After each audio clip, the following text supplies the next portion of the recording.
आज की अपनी यूनिट है सरफेस केमिस्ट्री। सरफेस केमिस्ट्री का पहला टॉपिक इंट्रोडक्शन पे आते हैं। सरफेस केमिस्ट्री होती क्या है, उनके बारे में स्टडी करना। तो भाई सरफेस केमिस्ट्री क्या होती है? It is the branch of chemistry which study about number of process which take place at the surface और इंटरफेस और बल्क पार्ट। केमिस्ट्री वो ब्रांच जो ऐसी प्रोसेस के बारे में स्टडी करे जो किसी सब्सटेंस के सरफेस पे या फिर सरफेस ये जो सब्सटेंस होगा इसके इंटरफेस पार्ट पर रिएक्शन करती है। अब ये जो इंटरफेस पार्ट होता है इसको हम बल्क पार्ट भी कहते हैं। तो ऐसी ब्रांच क्या कहलाती है? Surface chemistry.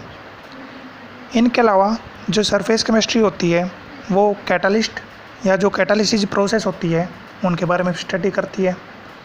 कैटालिस्ट क्या होते हैं वो आगे बताएंगे।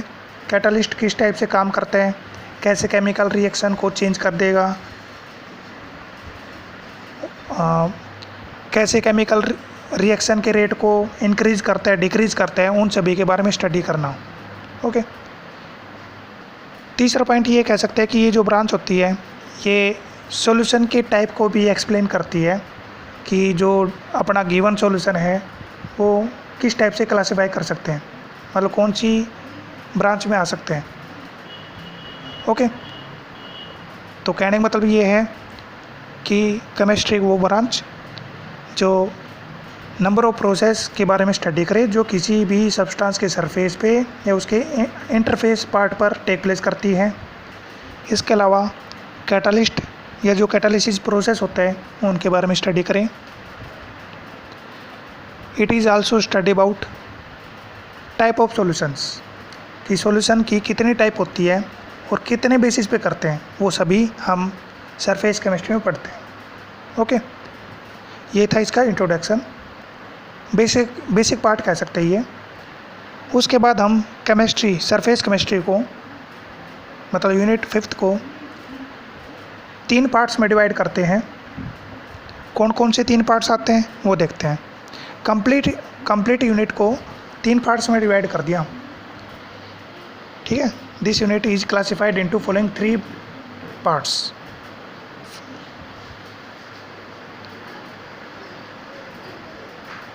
सरफेस केमिस्ट्री,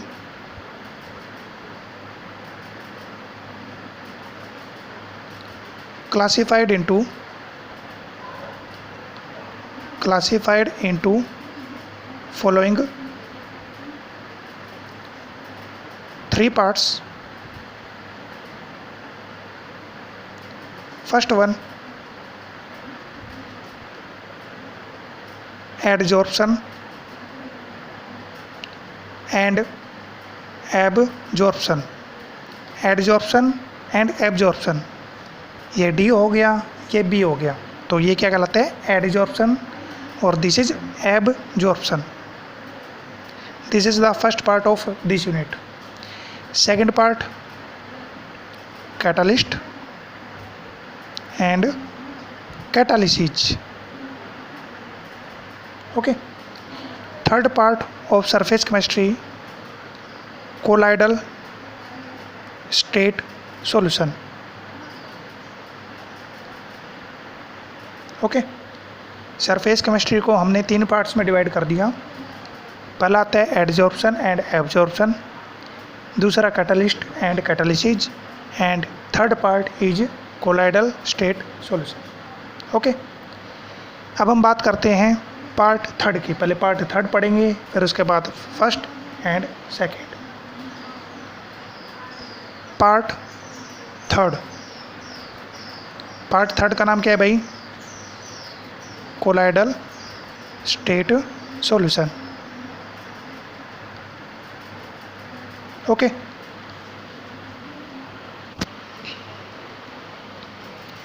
हाँ भाई, पार्ट थर्ड में फर्स्ट टॉपिक, पहला टॉपिक क्या आता है जो पीछे हमने बताया था। This branch of chemistry study about type of solution. ये जो ब्रांच होती है वो सॉल्यूशन की टाइप के बारे में स्टडी करती है। तो अपना जो थर्ड पार्ट है वो क्या है, type of solution.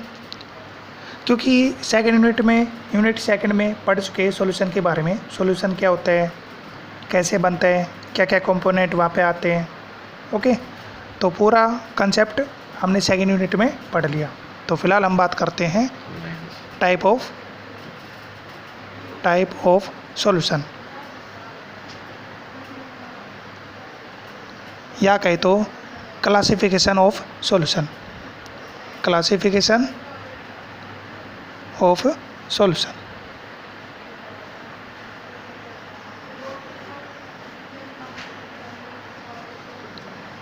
on the basis of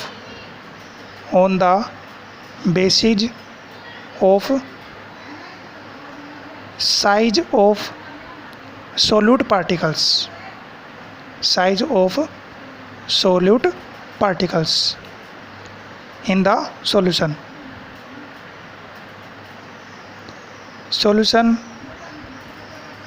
classified into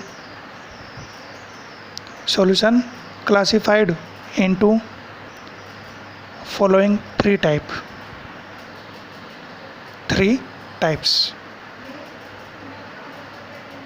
okay, solution में जो सोल्यूट होते हैं, हमें पता है कि सॉल्यूशन सोल्यूट एंड सॉल्वेंट दोनों के कम्बिनेशन से बनता है। जब सॉल्यूशन और सोल्यूट और सॉल्वेंट को मिला दे तो सॉल्यूशन बनेगा।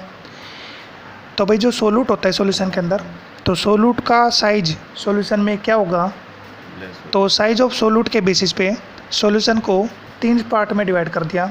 कौन कौन से 3 पार्ट्स हैं देखते हैं। पहली जो टाइप आती है वो क्या आता है, this is true solution. Second colloidal solution. Third suspension solution. Okay, solution को 3 पार्ट्स में डिवाइड करके true solution, colloidal solution and suspension solution. First one, पहला सॉल्यूशन कौन सा आता है, true solution. Those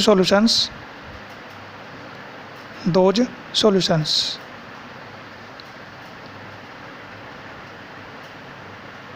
whose size of solute particles will be less than 1 nanometer।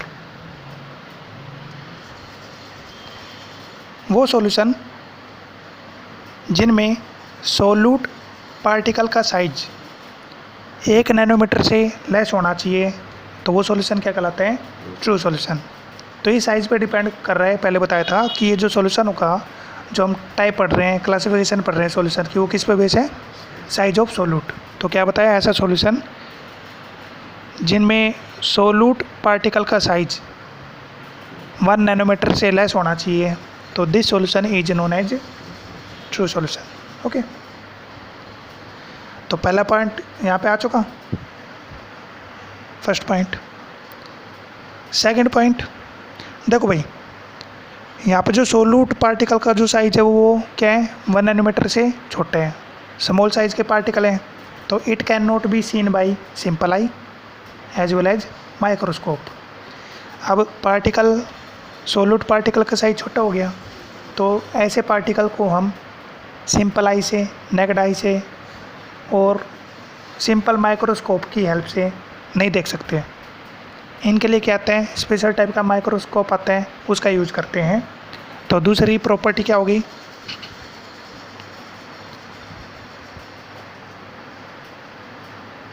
Particles of solute of true solution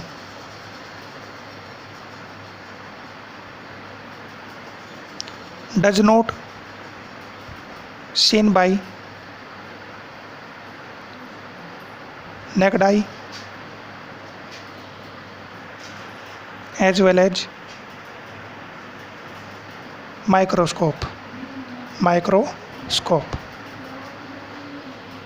okay, क्योंकि size छोटा हो गया तो इसके जो पार्टिकल होंगे वो सिंपल आई के द्वारा और सिंपल माइक्रोस्कोप की हेल्प से हम देख नहीं सकते। इसके लिए हम क्या करते हैं, एक स्पेशल टाइप का माइक्रोस्कोप आता है, उसके द्वारा हम इन पार्टिकल को देख सकते हैं। तो फिलहाल तो हमने एक तो साइज़ के बारे में बताया, डेफिनेशन पढ़ी कि ऐसा सॉल्यूशन जिनमें सोल्यूट पार्टिकल का साइज हमेशा 1 नैनोमीटर से लेस होना चाहिए, तो वो कहलाता है ट्रू सॉल्यूशन। दूसरा पॉइंट, सोल्यूट पार्टिकल का जो सोल्यूट पार्टिकल होते हैं, particle of solute of true solution does not seen by naked eye as well as microscope. Okay, ये 2 पॉइंट आ गए। थर्ड पॉइंट, 2 प्रॉपर्टी होगी, तीसरी प्रॉपर्टी पे आते हैं। अब अभी हमने पता किया था कि जो ट्रू सॉल्यूशन होते हैं इनके पार्टिकल का साइज छोटा होता है, 1 नैनोमीटर से लेस होते हैं, तो इस वजह से ये एनिमल मेम्ब्रेन और जो ऑर्डिनरी मेम्ब्रेन होते हैं उनमें से दोनों में से क्या होता है, पास हो जाते हैं। तो थर्ड प्रॉपर्टी क्या आएगी, these particles are pass through animal as well as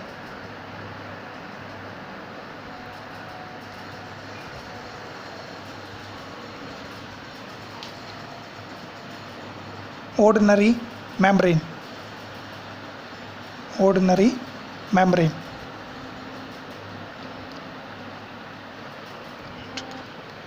okay, ये जो पार्टिकल्स होते हैं ये एनिमल और जो ऑर्डिनरी मेम्ब्रेन होती है दोनों में से पास हो सकते हैं, क्योंकि इनका साइज छोटे हैं, तो जब क्या होगा, ये इजीली इन दोनों मेम्ब्रेन में से इजीली पास हो सकते हैं। ओके, तो ये था अपना तीसरा पॉइंट। अब चौथे पॉइंट पर आते हैं, तो देखते हैं भाई क्या होता है। हाँ भाई, फोर्थ पॉइंट इम्पोर्टेंट पॉइंट है जो पहले बताना था। True solution is a homogeneous solution. True solution homogeneous होते हैं।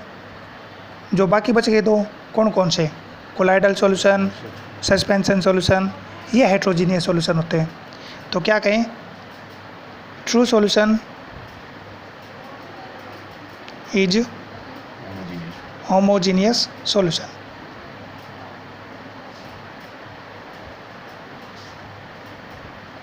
ओके, जो बाकी बच गए 2 वो कैसे होते हैं, हेट्रोजीनियस। ये भी मेन प्रॉपर्टीज़ की याद रखना क्या क्या होते हैं। फिफ्थ प्रॉपर्टी की बात करते हैं भाई। फिफ्थ प्रॉपर्टी क्या होगी, हमें पता है कि ट्रू सॉल्यूशन के जो पार्टिकल होते हैं वो क्या होते हैं, लाइटर होते हैं। स्मॉल साइज होगा तो लाइटर होते हैं। अब लाइटर हो गया तो they do not settle down in the solution. ठीक है, ये जो पार्टिकल होते हैं ये नीचे बॉटम में सेटल नहीं होते, ये ऊपर क्या करते हैं, फ्लो करते जाते हैं, मूव करते जाते हैं।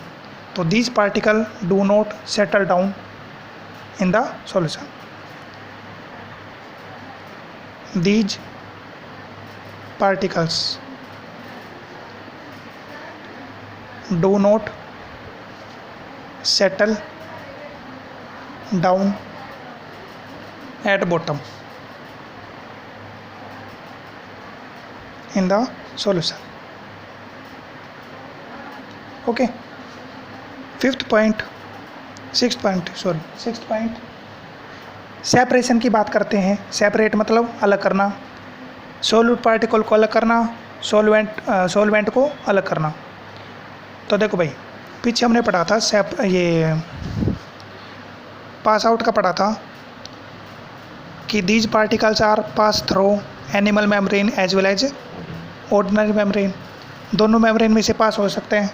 दोनों मेम्ब्रेन में से पास होगा तो क्या दोनों मेम्ब्रेन से इन सभी कंपोनेंट को, इन सॉल्यूशन का जो कंपोनेंट होते हैं सोल्यूट एंड सॉल्वेंट, क्या इनको अलग अलग कर सकते हैं, सेपरेट आउट कर सकते हैं? नहीं कर सकते। सेपरेट आउट उस मेम्ब्रेन से कर सकते हैं जो इन पार्टिकल को पास करने नहीं देता। अगर सॉल्यूशन पास नहीं होगा तो सोल्यूट अलग हो जाएगा, सॉल्वेंट अलग हो जाएगा। पर ये जो सॉल्यूशन होता है वो क्या होता है, दोनों मेम्ब्रेन में से पास हो जाएगा, तो अलग नहीं कर सकते। नहीं तो एनिमल मेम्ब्रेन से अलग कर सकते हैं और न ही ऑर्डिनरी मेम्ब्रेन से सेपरेट आउट कर सकते हैं, अलग कर सकते हैं। ओके, तो क्या आते हैं particles of true solution does not separate out by animal and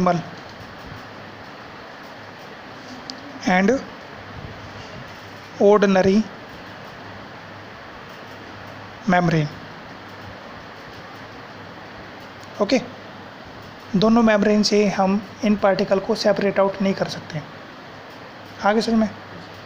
उसके बाद भाई हम देखते हैं अगली प्रॉपर्टी है प्रॉपर्टी 7th, डिफ्यूजन प्रोसेस, जो सेकंड यूनिट में आई थी, यूनिट सेकंड। सॉल्यूशन के अंदर ऑस्मोसिस और डिफ्यूजन आता है, तो यहाँ पे आता है डिफ्यूजन का topic.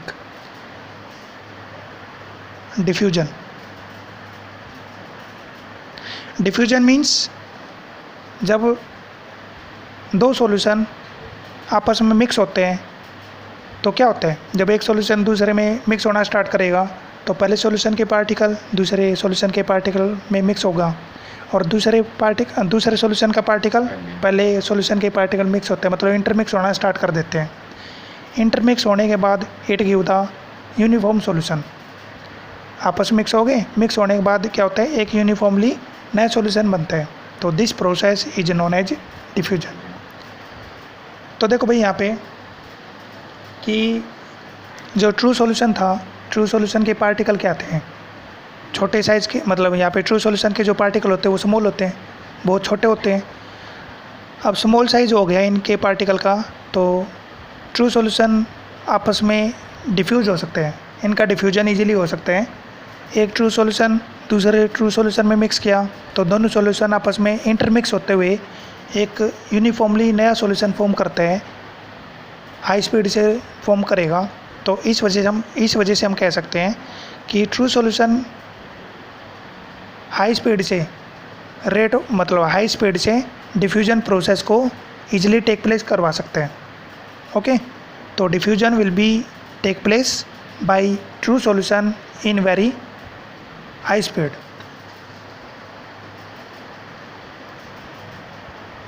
Diffusion process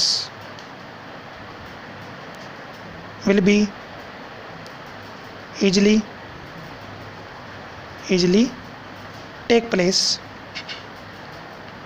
by true solution due to very small size of solute particles। Okay, तो यहाँ पे जो डिफ्यूजन होते हैं वो हाई स्पीड से टेक प्लेस करते हैं, फास्टली डिफ्यूजन यहाँ पे टेक प्लेस करते हैं। ओके, तो diffusion will be take place in very high speed. Okay, तो ये था डिफ्यूजन का। अगला पॉइंट हम बात करते हैं टेंडल इफेक्ट। तो टेंडल इफेक्ट आगे आएगा। टेंडल इफेक्ट क्या होते हैं, तो भाई टेंडल इफेक्ट एक ऑप्टिकल प्रोसेस होती है। इस प्रोसेस में क्या होता है कि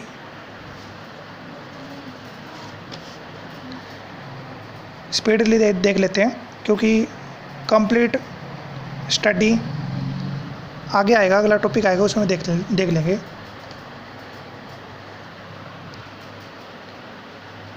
टेंडल इफेक्ट क्या होते हैं in this process path of light will be visible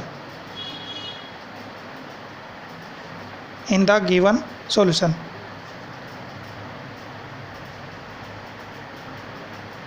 ठीक है, अपने पास कोई भी एक सॉल्यूशन हो गया, जिसके मान लो यहाँ पे एक सॉल्यूशन लेके चले, ये पूरा प्रोसेस डार्क रूम में टेक प्लेस करते हैं। यहाँ पे ले लिया, लाइट सोर्स ले लिया,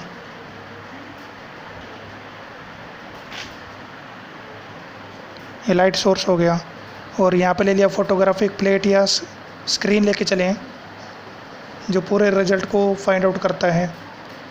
यहाँ पे भाई क्या है, सॉल्यूशन।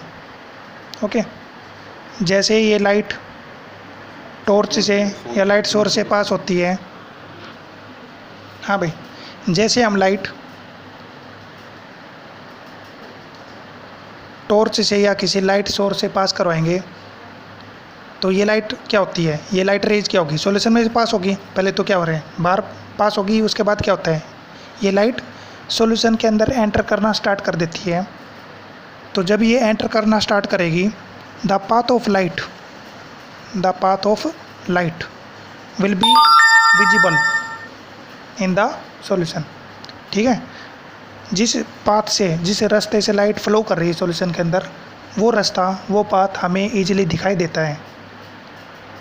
और बाद में ये लाइट सॉल्यूशन से बाहर निकलेगी और स्क्रीन पे जाके कोलाइड करती है एंड वी गेट स्पॉट। ठीक है, यहाँ पे क्या होता है, रिंग फॉर्म हो जाती है।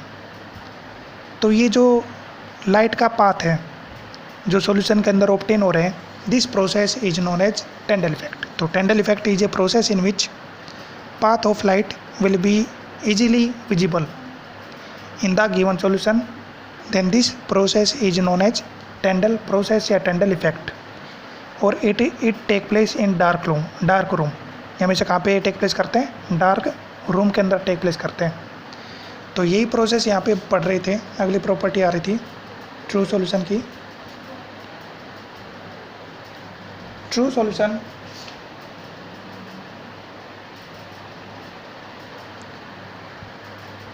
solution does not give